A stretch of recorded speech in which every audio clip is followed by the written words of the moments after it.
दोस्तों आपको क्या लगता है कि जो बाइडन इस बार जो है तो अमेरिका के जो है तो चुनाव जीत पाएंगे या नहीं।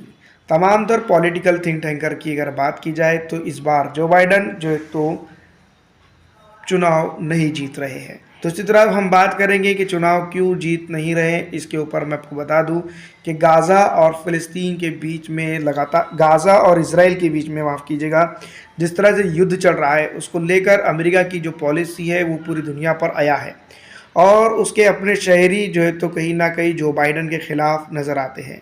लगातार वो बातें कह रहे हैं कि अपने टैक्स के पैसे इस तरह से जंगों में इस्तेमाल हो रहे हैं जिसके चलते गाज़ा के अमेरिका के अंदर जो है तो अंदरूनी माहौल ख़राब होता हुआ नज़र आ रहा है। लेकिन अभी दोस्तों मैं आपको बता दूं कि अमेरिकी राष्ट्रपति के चुनाव को लिए अभी काफ़ी वक्त बाकी है और कई एक जो तो नेतागण जो तो इसमें किस्मत आजमाने की कोशिश कर रहे हैं।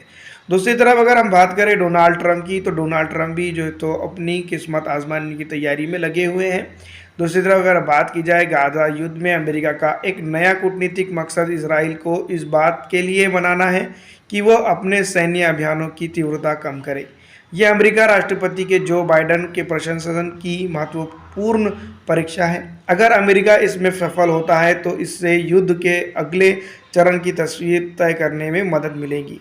साथ ही साथ अगर इस चीज़ में जो तो अमेरिका कामयाब हो जाता है तो अमेरिका के प्रेसिडेंट जो बाइडन जो तो पूरे अमेरिका में इस बारे में जो तो प्रशंसा के हकदार होंगे और आने वाले चुनाव वो जीतने में सफल होंगे। इसका असर घर में राष्ट्रपति की राजनीति की किस्मत पर भी दिख सकता है और साथ ही साथ अगर वो इसमें का नाकाम होते हैं तो इस बात पे ये बात जाहिर होती है कि एक इजराइल जैसा छोटा सा देश अगर जो बाइडन की बात नहीं मानता है तो इसका मतलब साफ है कि अमेरिका की जो कूटनीति जिसको हम कह सकते हैं वो ख़राब हो चुकी है। तो दोस्तों इस बार जो है तो जो बाइडन और अमेरिका पूरी तरह से अपनी साख का मोहताज दिखाई देता है इसराइल के सामने। अगर इसराइल इस बात पर जो है तो मान जाता है कि वो जो है तो अमेरिका के इशारे पर जंग बंदी कर देता है या कुछ जंग में जो है तो तीव्रता में जो है तो कमी ला लेता है, उसके बाद जो है तो गाज़ा के अंदर जो है तो शांति बहाल करने का काफ़ी अच्छा मौका जो बाइडन के पास रहता है और इसको साधते हुए वो राष्ट्रपति चुनाव के अंदर काफ़ी कुछ इससे फ़ायदा उठा सकते हैं। आपको क्या लगता है मैं कमेंट करेगा।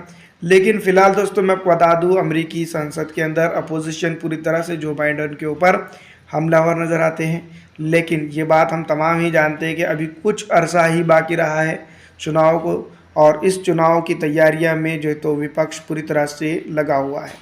फिलहाल दोस्तों इस वीडियो में इतना ही। अगर हमारी ये वीडियो आपको अच्छी लगती है तो उसको लाइक और ज़्यादा से ज़्यादा शेयर कर दीजिएगा। सौजन्य BBC।